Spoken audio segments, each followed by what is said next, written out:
Okay, so let's move on to the activities of daily living. We did subjective and objective so far, and now we're going to move on to the ADL portion. The ADL portion is extremely important to show functional improvement in the patient's condition. So, especially for Medicare, they want to know not necessarily that this patient is symptomatically feeling better, but how this is actually affecting the function of their daily living. So, for example, if I choose an activity, and let's say bending, for example, I want to say that the patient has a problem with bending functionally.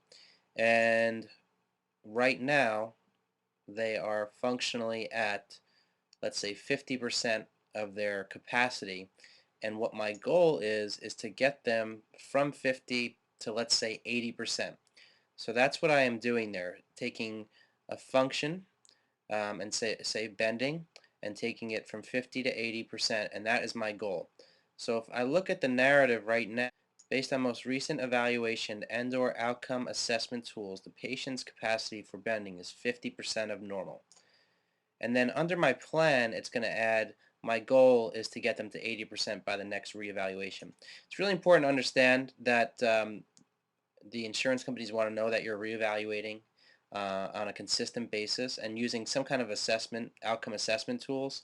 And those would be, for example, the Aswestry questionnaires, the low back questionnaires, what have you, and doing that on some kind of regular interval with the patient and measuring the results. And that you're either meeting your goal or falling short.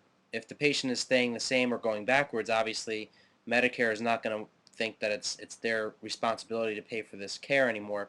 But if the patient is improving, even if you don't hit your goal but you fall a little bit short, it's still showing that what you're doing is working, and therefore it's showing necessity for that patient to continue care, and then obviously for Medicare or the insurance company to pay you for that care. So that's what we're talking about. It's showing um, medical necessity, and this can say the same thing every visit for 10, 12, 6, 12 visits, whatever it is, as long as you're stating what your plan is to reevaluate.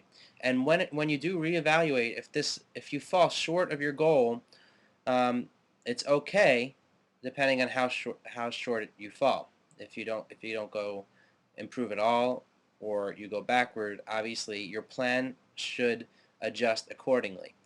So we'll go into the plan later on, but if your plan was adjust 3 times a week and you got this patient to at some point 95% of their functional capacity, your plan should be adjusted downward accordingly. So you obviously shouldn't be seeing them again or continue to see them for another 3 times a week. It should adjust down as the patient improves as well, or doesn't improve for that matter. What you also might want to do is be specific here. So you can say bending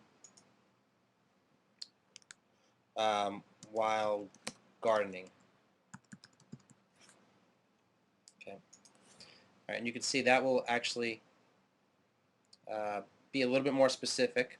You can say also that there is pain associated with it and how bad the pain is. Very severe pain while bending, while gardening. Let's say there's something that's not in here that you want to measure every visit. You can put whatever you want into this box and hit close, and then also put the results here.